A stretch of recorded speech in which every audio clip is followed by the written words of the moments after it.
Oke, selamat pagi semuanya. Teman-teman silahkan absen dulu di online. Ini saya ada urusan sebentar, nanti saya balik lagi ya. Oke, silahkan absen online dulu. Ketua kelas boleh di screenshot dulu ini buat dimasukin di absen. Terima kasih, saya ke bawah sebentar ya, nanti saya masuk lagi.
Oke, selamat pagi teman-teman. Yang minggu lalu presentasi siapa ya? Mbak Erin ya kalau nggak salah ya? Yang minggu lalu presentasi siapa aja ya? Yang sebelum pertemuan ini? Adinda sama Kak Erin, Pak. Adinda, sebentar.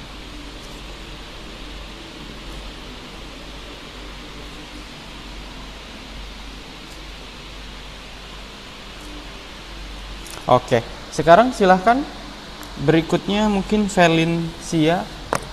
Ada Valencia?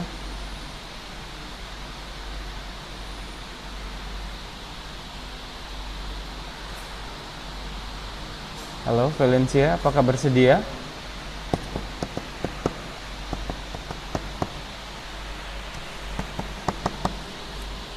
Zakiatul, Mbak Zakiatul. Bapak izin kami lagi di jalan, Pak. Oke, Rozipa, Mbak Rozipa.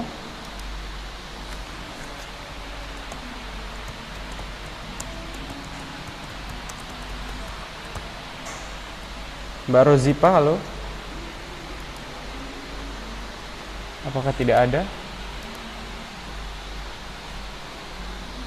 Nggak ada ya Rozipa ya.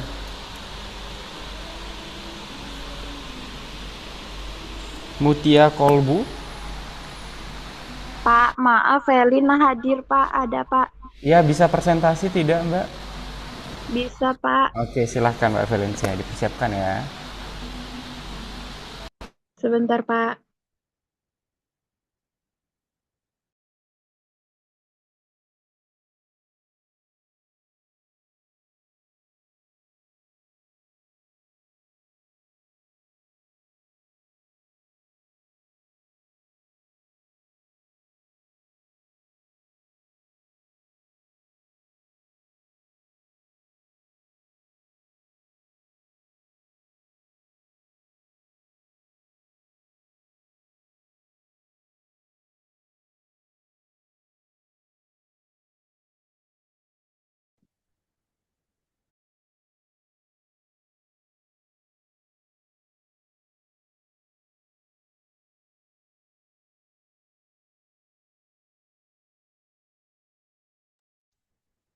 Assalamualaikum warahmatullahi wabarakatuh. Perkenalkan, nama saya Valencia dengan NIM 25300162123. Sini saya akan mempresentasikan tentang kulit kayu manis untuk pengobatan diabetes.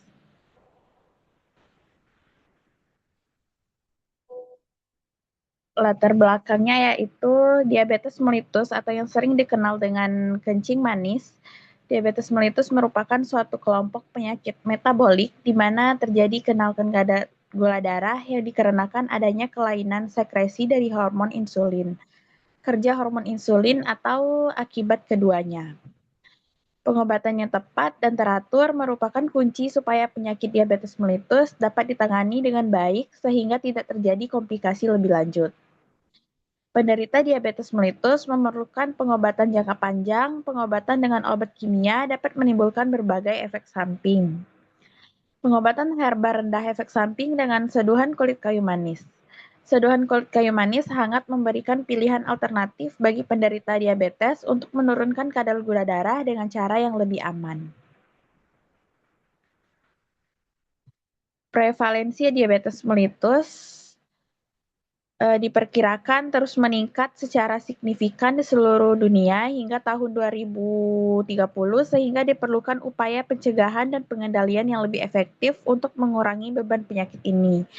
Berdasarkan data tahun 2023, DKI Jakarta memiliki prevalensi diabetes tertinggi di Indonesia, yaitu 4,1%, diikuti di Yogyakarta 2,9%, selanjutnya Kalimantan Timur 2,3% dan Jawa Timur 2,2%. Tingginya prevalensi diabetes menunjukkan bahwa penyakit ini masih menjadi masalah kesehatan yang perlu mendapat perhatian.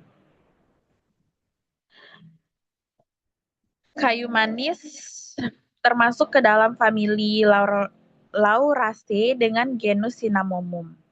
Jenis spesies yang teridentifikasi di pasaran Cinnamomum zelanicum atau Cinnamomum venum dan Cinnamomum aromaticum, Cinnamomum burmani, dan Cinnamomum loreroi.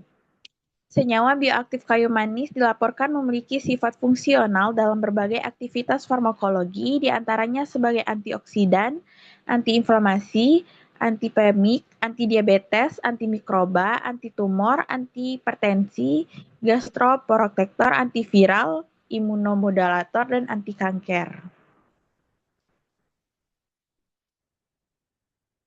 Berikut adalah kandungan senyawa kayu manis.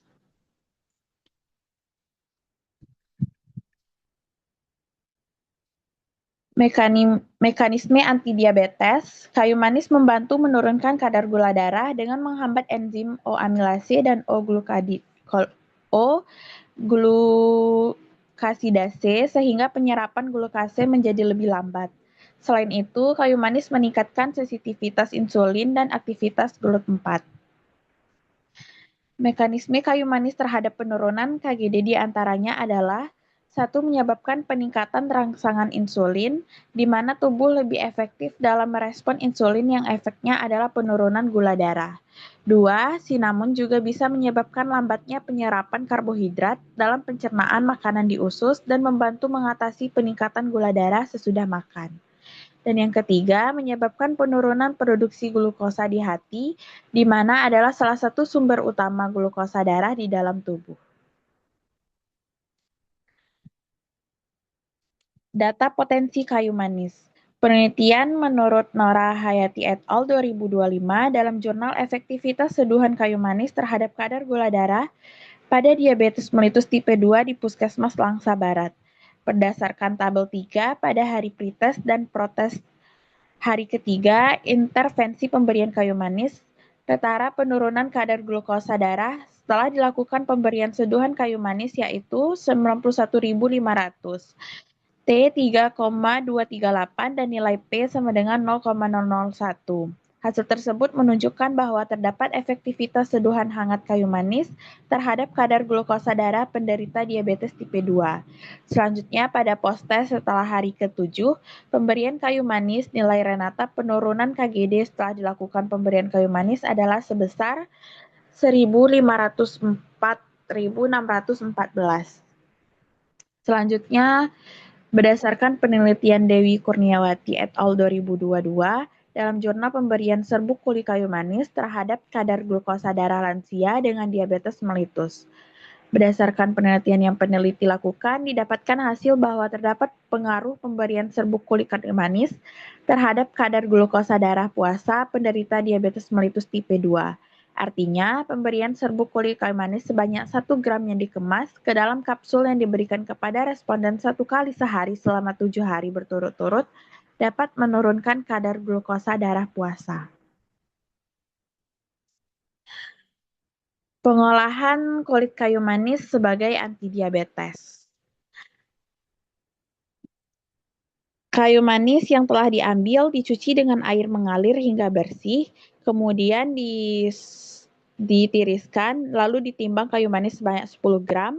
Masukkan kayu manis 10 gram ke dalam air 100 ml air, selanjutnya rebus hingga mendidih, setelah itu didinginkan. Edukasi penggunaan kayu manis untuk diabetes. Pemberian kayu manis tetap terus hati-hati karena dapat memberikan efek hepatotoksisitas. Salah satu kandungan yang terdapat pada kayu manis yaitu kumarin dapat menyebabkan hepatotoksik sehingga pemberian bersamaan dengan obat lain dapat menyebabkan kerusakan hati harus dihindari. Dan dianjurkan penggunaan kayu manis sebanyak 10 gram dalam 1 kali konsumsi per hari selama 7 hari.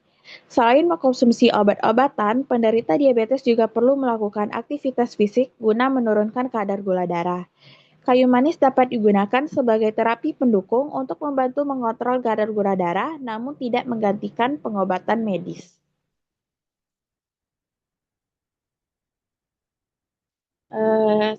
Hanya ini yang dapat saya sampaikan. Terima kasih.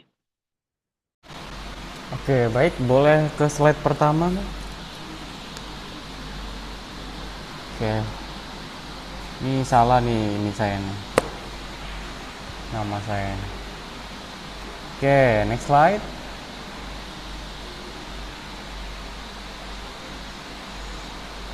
Oke, berikutnya.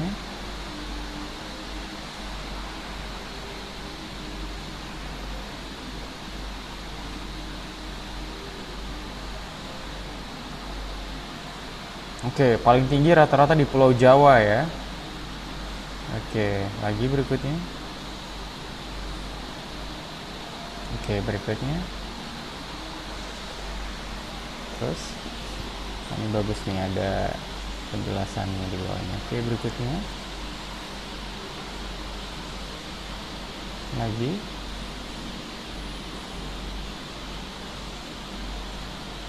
Oke. Oke, good. Jadi bisa direbus langsung. Ngerebusnya gimana nih? Iya, Pak. Direbus ya. Habis itu airnya diminum ya. Iya, ditiriskan kulit kayu manisnya, Pak. Kalau yang dia bentuknya bubuk gimana? Kalau yang bentuknya bubuk, kulit kayu manisnya di blender dulu, Pak, dihancurkan. Jadi kalau bubuk nggak jadi masalah. Nanti ditiriskan juga, Pak, bumbunya sama airnya. Jadi maksudnya ada ini nggak, ada sempat nemu nggak, maksudnya bubuk sama yang bentuknya kayu, mana yang lebih efektif, belum tahu ya. Belum, Pak. Oke, oke, sip. Oke, terima kasih. Lanjut kita ke Zakiatul Fadilah. Bapak izin, Sudah, apakah masih di jalan? Bapak Iya, gimana Mbak? Suaranya nggak jelas Mbak, putus-putus. boleh saya duluan nggak Pak? Ah ya, boleh boleh Mbak Waldani, silakan.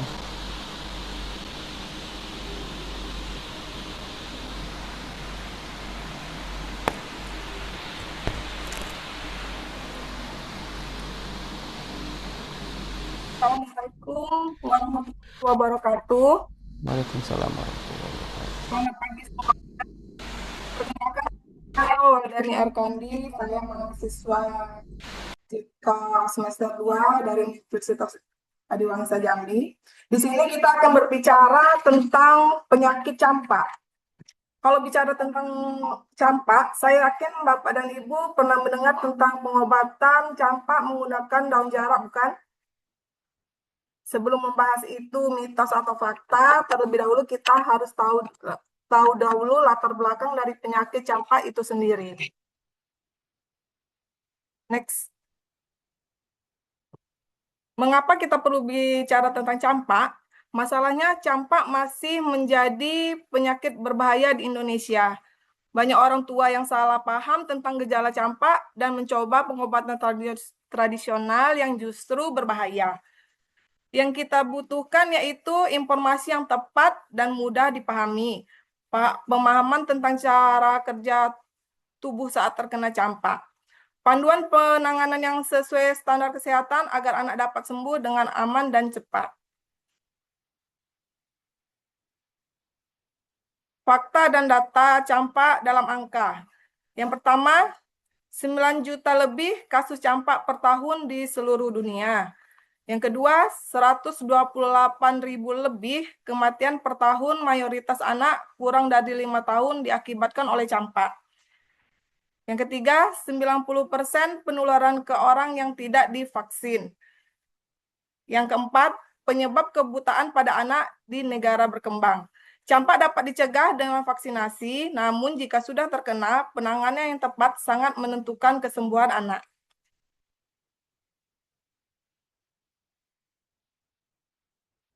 Tentang ruam merah pada campak. Mitosnya, ruam merah harus dikeluarkan dengan minum air rebusan daun jarak agar cepat sembuh. Kepercayaan ini masih banyak berada di masyarakat dan dianggap sebagai pengobatan tradisional yang ampuh, padahal tidak ada bukti ilmiah yang mendukungnya. Faktanya, ruam merah adalah tanda baik.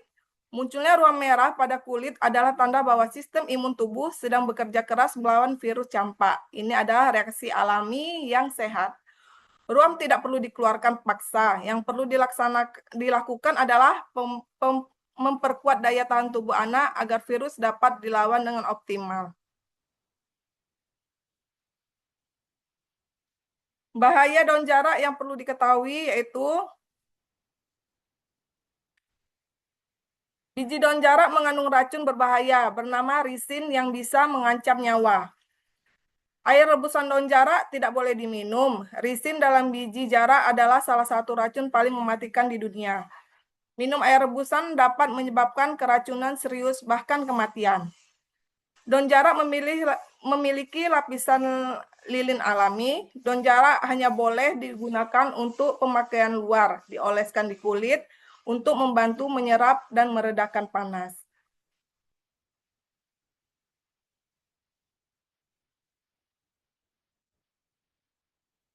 Solusi utama untuk penyembuhan campak yaitu vitamin A dosis tinggi. WHO merekomendasikan pemberian vitamin A dosis tinggi untuk semua anak yang terkena campak. Bayi kurang dari 6 bulan menggunakan vitamin A 50.000 IU. Bayi 6-11 bulan meminum vitamin A 100.000 IU. Anak lebih dari 12 bulan menggunakan meminum vitamin A 200.000 IU. Diberikan 2 hari berturut-turut, selalu di bawah pengawasan dokter atau apoteker.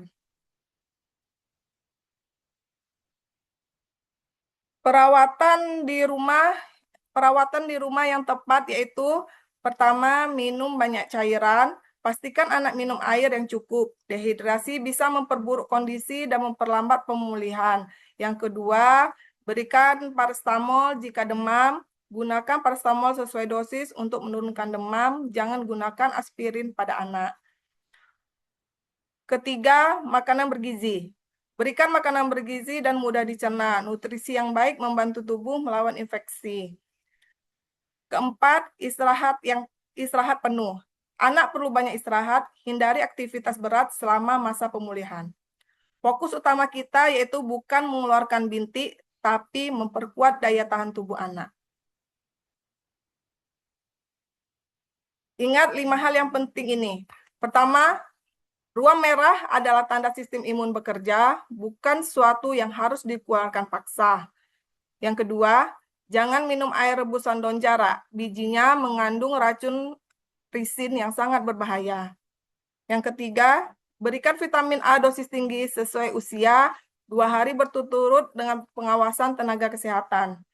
Yang keempat, jaga asupan cairan, makanan bergizi, dan gunakan paracetamol jika anak dalam demam tinggi. Fokus utama, perkuat daya tahan tubuh anak, bukan memacu gejala keluar dari kulit. Demikian informasi yang dapat saya berikan. Saya akhiri. Wassalamualaikum warahmatullahi wabarakatuh. Terima kasih. Oke, baik. Lihat slide pertamanya dulu, Mbak.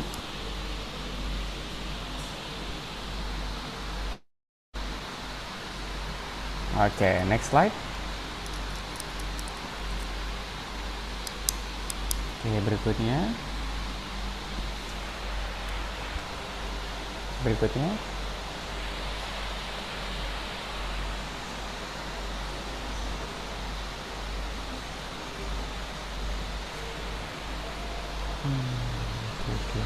Terus berikutnya.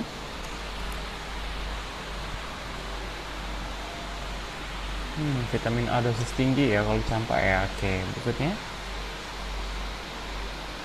Perawatan dengan cepat. Oke, berikutnya.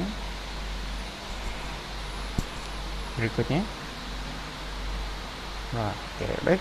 Terima kasih Mbak Waldani. Ada lagi yang mau duluan?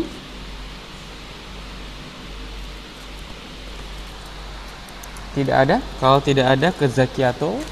Pak, saya izin live ya, Pak. Boleh, silahkan Mbak. Ada kegiatan ya? Iya, Pak. Oke, silahkan Mbak. Pak. Ya. Zakiato. Iya, Pak, sebentar. Oh, bisa ya, Mbak Zakiatul Bisa, ya? Pak. Oke, oke, sip. Tunggu ya.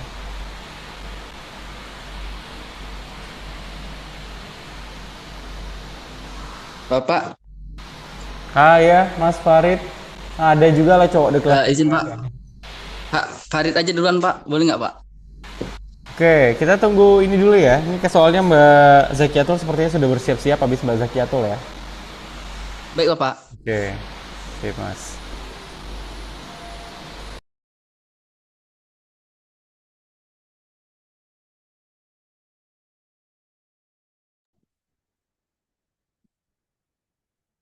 Assalamualaikum warahmatullahi wabarakatuh. Perkenalkan, saya Zakiatul Fadila dengan NIM 25316121205. Saya akan menyampaikan penyuluhan tentang antioksidan pada tanaman herbal untuk menjaga kesehatan tubuh. Latar belakang, pola hidup tidak sehat, polusi, dan makanan instan dapat meningkatkan radikal bebas dalam tubuh. Radikal bebas dapat menyebabkan kerusakan sel dan memicu penyakit. Banyak tanaman herbal di Indonesia mengandung antioksidan alami yang bermanfaat bagi kesehatan. Namun, masyarakat masih kurang memahami manfaat dan penggunaan tanaman herbal secara tepat. Fakta dan data. 1. Menurut Pemerintahan Kesehatan Republik Indonesia, penyakit tidak menular seperti diabetes dan jantung meningkat setiap tahun. Kedua, radikal bebas berhubungan dengan penuaan dini dan penurunan daya tahan tubuh. Yang ketiga, Indonesia memiliki banyak tanaman herbal berantioksidan seperti jahe merah, kunyit, daun kelor, temulawak, dan teh hijau. Apa itu antioksidan? Antioksidan adalah senyawa yang membantu melindungi tubuh dari kerusakan akibat radikal bebas. Antioksidan bekerja dengan menetralkan radikal bebas sehingga sel tubuh tetap sehat. Manfaat radikal bebas yaitu menjaga daya tahan tubuh, mengurangi resiko penyakit kronis, membantu menjaga kesehatan kulit, dan memperlambat penuaan dini. Berikut tanaman herbal sumber antioksidan, yaitu jahe merah mengandung gingerol dan membantu meningkatkan imun tubuh. Yang kedua ada kunyit, mengandung kurkumin bersifat antiinflamasi dan antioksidan. Yang ketiga ada daun kelor, yaitu kaya vitamin C dan flavonoid, membantu menjaga kesehatan tubuh. Yang terakhir ada teh hijau, mengandung katekin dan membantu melawan radikal bebas. Cara penggunaan herbal yang benar, yang pertama dikonsumsi secukupnya dan tidak berlebihan. Yang kedua dapat dibuat menjadi teh herbal, rebusan, atau minuman hangat. Yang ketiga, tetap menjaga pola makan sehat dan olahraga. Yang keempat, konsultasikan dengan tenaga kesehatan jika memiliki penyakit tertentu. Dampak sosial dan kesehatan. Dampak positif yaitu meningkatkan kesehatan hidup sehat, mengurangi penggunaan bahan kimia berlebihan, dan memanfaatkan tanaman herbal lokal. Dampak negatif, konsumsi berlebihan dapat menimbulkan efek samping. Informasi yang salah dapat menyebabkan penggunaan tidak tepat. Antioksidan penting untuk melindungi tubuh dari radikal bebas. Tanaman herbal Indonesia memiliki banyak manfaat kesehatan, dan penggunaan herbal harus tepat, aman, dan seimbang dengan pola hidup sehat. Kesimpulan, antioksidan membantu menjaga kesehatan tubuh. Banyak tanaman herbal mudah ditemukan di lingkungan sekitar, dan edukasi masyarakat penting agar penggunaan herbal lebih aman dan bermanfaat. Sekian dari saya, terima kasih.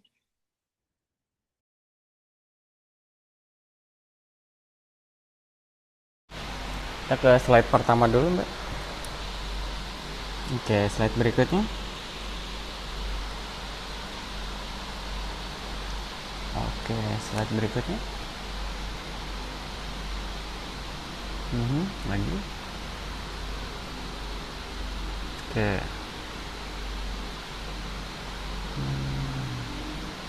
Oke.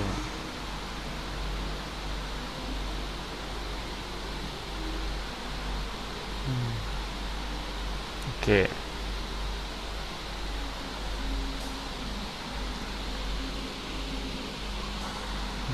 Oke, next slide.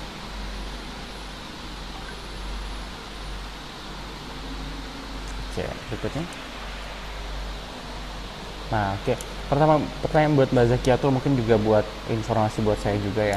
Jadi kalau tanaman herbal itu kayak misalnya kan sekarang tuh ada jahe bubuk, terus kemudian ada daun kelor dalam bentuk bubuk, sama ya banyak lah pokoknya kunyit bubuk dan sebagainya. Sebenarnya mana sih yang lebih baik? Yang dalam bentuk bubuk atau yang kita sediaannya yang memang misalnya kayak daun kelor aja gitu langsung diolah. Kalau dari pengetahuan Mbak Zakiatul gimana?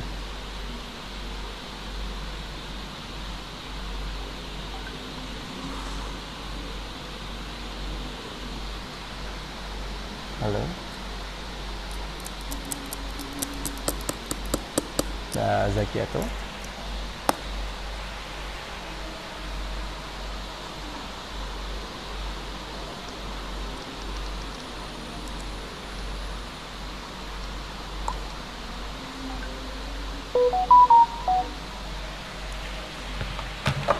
Mbak Zakiatul.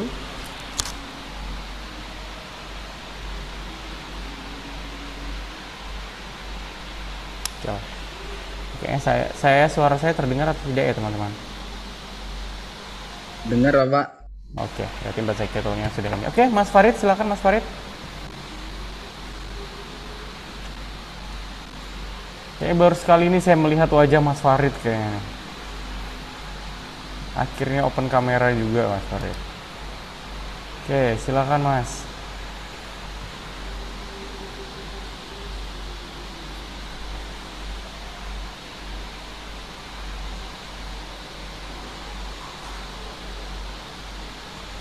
Baik semuanya, Assalamualaikum warahmatullahi wabarakatuh.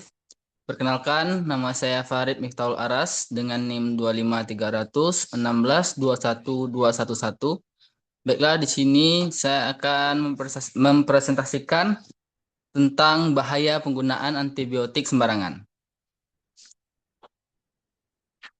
Mengenai latar belakang, antibiotik adalah obat untuk mengatasi infeksi bakteri dan sangat penting dalam dunia kesehatan. Namun, banyak masyarakat menggunakan antibiotik tanpa resep dokter atau menghentikan penggunaan sebelum waktunya. Kebiasaan ini dianggap sepele, padahal dapat menyebabkan resistensi antibiotik, yaitu kondisi ketika bakteri menjadi kebal terhadap obat sehingga pengobatan menjadi lebih sulit. Penyalahgunaan antibiotik masih sering terjadi karena kurangnya edukasi masyarakat mengenai penggunaan obat yang benar. Selanjutnya ada fakta dan data menurut WHO. Fakta yang sering terjadi yaitu yang pertama, antibiotik digunakan untuk flu dan batuk biasa, padahal itu disebabkan oleh virus. Yang kedua, banyak orang yang membeli antibiotik bebas tanpa resep. Yang ketiga, penggunaan antibiotik tidak sesuai dosis meningkatkan risiko bakteri kebal. Data yang menunjukkan bahwa infeksi akibat bakteri resistensi menyebabkan yang pertama, pengobatan lebih lama, yang kedua, biaya rumah sakit meningkat, dan yang ketiga, risiko kematian lebih tinggi. Selanjutnya ada cara kerja antibiotik. Antibiotik bekerja dengan cara membunuh atau menghambat pertumbuhan bakteri penyebab penyakit. Bayangkan ya, bakteri seperti penjahat dalam tubuh. Antibiotik membantu tubuh melawan bakteri tersebut agar infeksi tersebut cepat sembuh. Namun jika antibiotik digunakan sembarangan, maka bakteri dapat belajar bertahan dan menjadi kebal. Akibatnya, antibiotik tidak lagi efektif saat digunakan kembali. Efek ini bisa disebut resistensi antibiotik.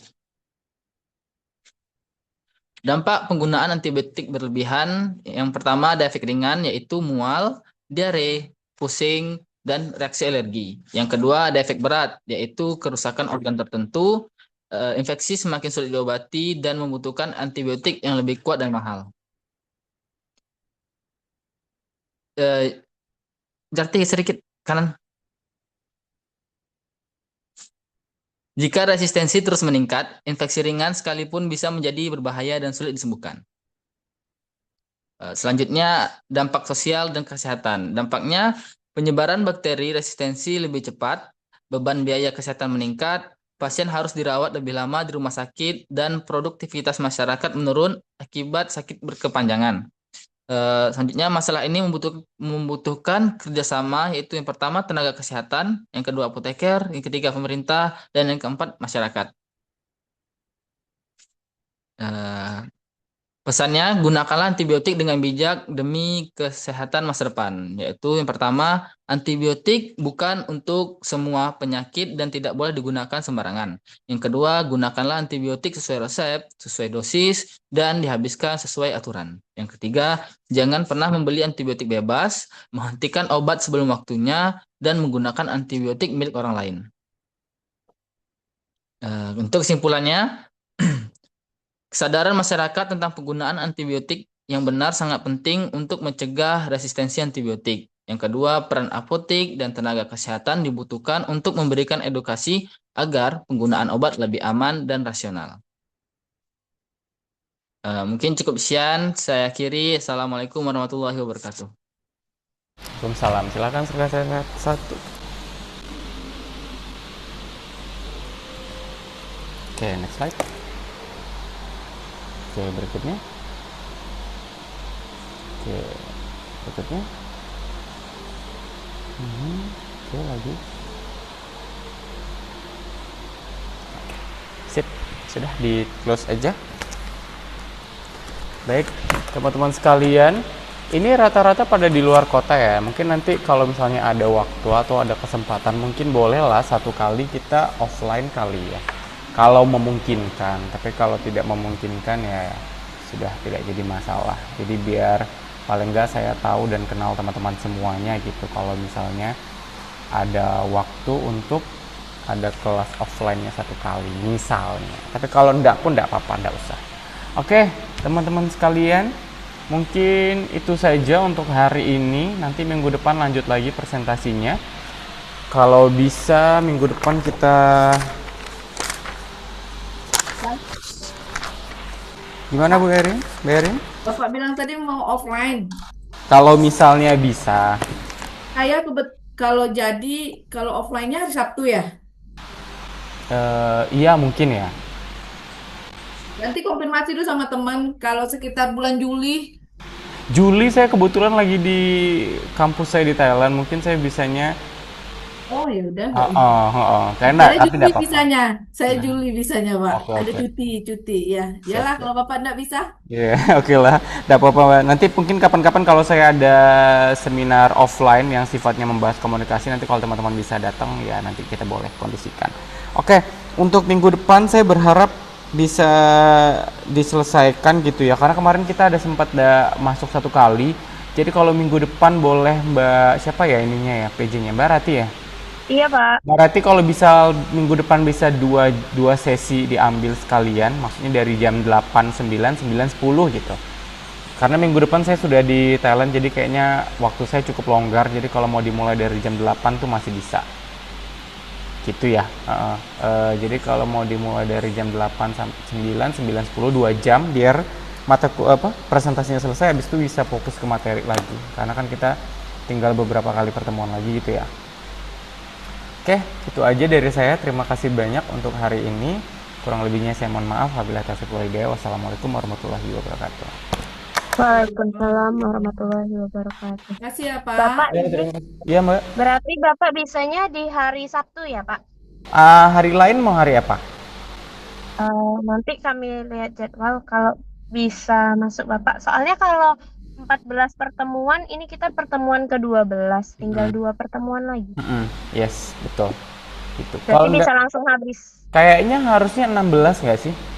Karena, 16 iya. berarti 14 teori, satunya UTS, satunya UAS. Yes, UTS kan kemarin kita sudah kepotong UTS satu kali kan. Berarti secara materi tinggal 2 kali pertemuan lagi sama UAS 1 kali kan. Gitu. Gitu nggak sih? Pokoknya total pertemuannya 16 aja kalau nggak salah. Jadi boleh dikonfirmasi aja nanti sekiranya saya bisa. Pun misalnya mau malam kayaknya masih oke kalau saya di Thailand. Gitu ya. Terima kasih buat teman-teman sekalian. Assalamualaikum warahmatullahi wabarakatuh. Saya tutup ya. Waalaikumsalam warahmatullahi wabarakatuh. Terima kasih, Pak. Yes.